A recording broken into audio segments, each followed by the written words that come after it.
Hearing an actor say something like his own project isn't woke is something odd that I've never really heard an actor say, like, ever, as it would seem that most people who call out socio-political agenda-pushing nonsense usually ends up being blacklisted, hence why most actors are either extremely left-leaning or turn the other cheek and just keep quiet to stay in the industry. And let's just say that there's a reason that there's rarely any celebrities who are vocally pro-Palestine, and if they are, they then backtrack like Mark Ruffalo. And don't even get me started on all the BS with modern comics that makes this observation all the more obvious. With all the agenda-driven things in current media that also targets younger viewers, I can actually really understand his concern, with many examples in recent years, especially in both the film and gaming world alike, being quite egregious. Thus, it makes sense that some actor wants to be a part of fun, non-offensive media that normal parents don't have to worry about. The show has been criticized for its animation style, which, yeah, despite being directly inspired by the comics, it's easy to see where and why it's been criticized, but the fact of the matter remains that I've seen other shows that look like it, one of which being another older Spider-Man show, even if that show might have done it better. But one shouldn't expect a lower budget show to look as good as Spider-Verse. But it could have looked as decent as a bunch of DC animated movies or even Invincible. After going through the first 2 episodes for the sake of fact checking, I could say there wasn't really anything that drastically fit the definition of being heavily agenda driven, even if it wasn't as good as past Spidey shows. I won't go as far as to say not at all, as there's some brief subjective moments like some 10-second cop moment or Dr. Connors being race and gender swapped, which may be a bit much in comparison to Norman, who I'll get to later. Sure, that happened to Tinker, but even that example may be easier to overlook since they did it to a C-tier at best Spider-Man villain. It does concern me that they may make Connors the lesbian in a fairly kid-associated Spider-Man show, which would make the actor's quote full of BS and would have even me retracting most of what I'm saying in this video. But as long as my worst fears don't happen, I can say that none of what I've seen so far is bad enough to stop your child from watching the show, unlike other Spider-Man examples. But anyway, it not having agenda-driven zesty flags is good, as even the more mid-Spider-Man TV shows that came out after Spectacular Spider-Man and the 90s series still haven't been guilty of any of that either, unlike Insomniac's Spider-Man 2 and the nasty flagging across the Spider-Verse. But I guess there's one main thing I had to address, like how the show got called woke long before release, with the totally horrific, unforgivable crime of race swapping, which really isn't something that should automatically define a piece of media as being woke or anything really at all at face value, when the current of that term is only something that has become a buzz term bastardization of what it once meant, such as back when nobody called Batman 1989 woke or called the movie bad because they race swapped Harvey Dent. I mean, it's happened to Catwoman like 4 or more times with little to no significant backlash that was focused on her race, such as the most recent Batman movie. But then there's Marvel, and while the MCU is nowadays pretty much popular to hate, especially after Endgame, even though the quality of the movies were just as iffy with some of the films even before that. But anyway, Heimdall was race swapped with little to no backlash. Nick Fury was race swapped, and I guess you can say he was black in the Ultimate continuity, but him going from white to black in a different continuity is still a race swap nonetheless, whether it be a book or movie. I don't know why movies and shows get flack for changing things when other books do the same thing, like the black suit being something that makes Peter angrier or stronger being something that first appeared in the 90s Spider-Man TV series rather than a book. Although I'll say I actually preferred white Nick Fury in heavy hitter games like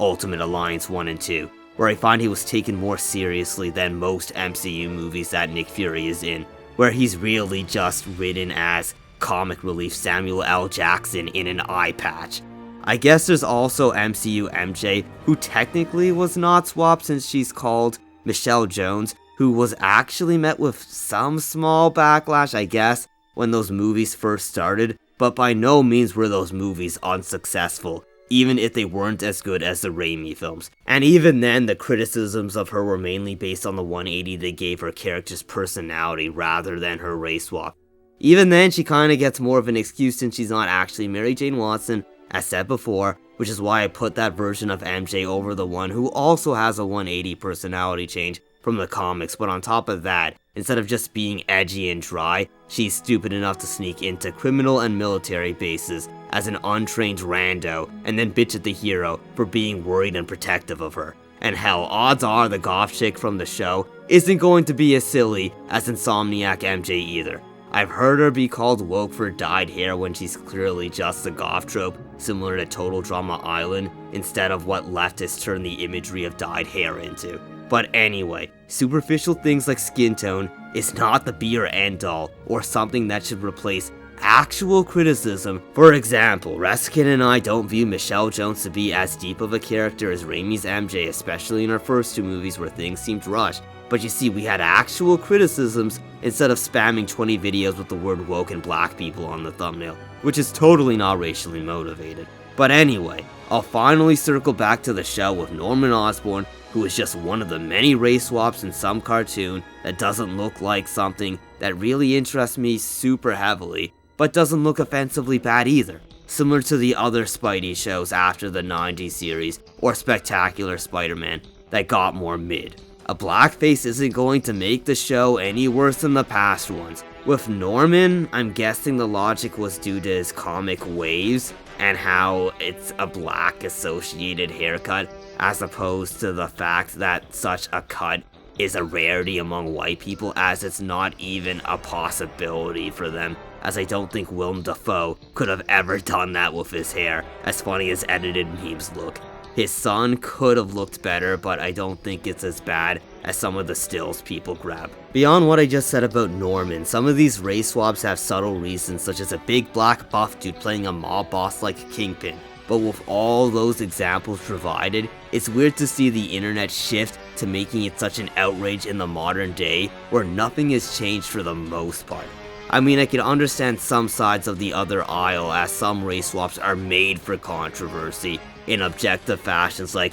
non-fictional historical cases where race swapping shouldn't happen, like Vikings or Cleopatra, and hell, I could even throw in some fictional ones, as I did find that the Batman could have just race swapped Catwoman instead of her and Gordon, or the Ninja Turtles movie I didn't watch that race swapped April and made her look questionable to the point where I get wild ass video suggestions like this when I know black women have the most anime woman physique potential, or redheads being race swapped like the Mermaid movie that I don't think was really the call to be made, as it felt like something that the people who rhyme with these particular objects knew would stoke racial conflict and division between white and black people. But outside of those more debatable or objective instances, things should be taken with more of a grain of salt instead of black becoming the subtle definition of woke that far-right channels won't say the quiet part out loud on. Like, of course the term woke used to mean people who were just aware of racial injustices, like the CIA dropping crack into black neighborhoods, and then a bunch of zesty LGBTP-esque liberals took the term from them, and then the right started using the term for that zesty stuff because of that, but then used the term for black people on mere sight in a large percentage of modern instances, to the point where the term must be retired by everyone, including me, when I can see a video of some guy calling the Penguin woke for no reason at all, when not Pride nor BLM nor any sort of blatant agenda pushing appears in that show, unlike Insomniac Spider-Man 2, which I cover in this video. I'll never be able to use that term again beyond the legitimate instances I called out before. The stuff that happens in that game are actual definitions of something being too socio-political to watch instead of just black faces. I don't view Miles as highly as Peter's best story, but Miles outside of BS like Spider-Man 2 gets called woke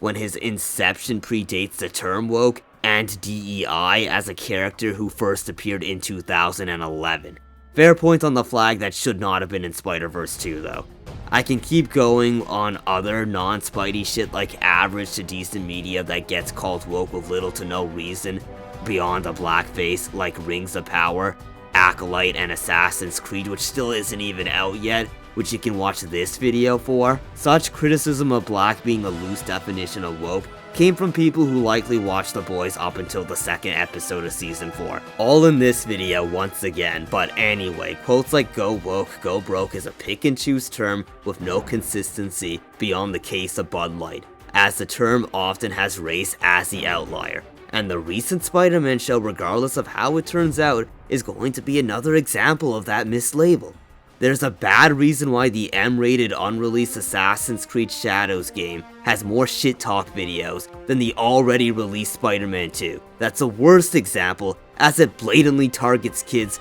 the most in terms of its marketing. If you want consistency on what woke means, then you'll just have to look at what Arab countries ban instead of Western countries, where they will never do anything about it other than making 20 videos with black people on the thumbnails instead of contributing to actual measures that lead to real change about real issues. But anyway, this video honestly got all over the place, as I don't really know what type of audience I want, as I'm willing to attack stupidity of both political parties. I guess I just want those who think for themselves and don't slip into the BS of either side. But anyway, thanks for watching.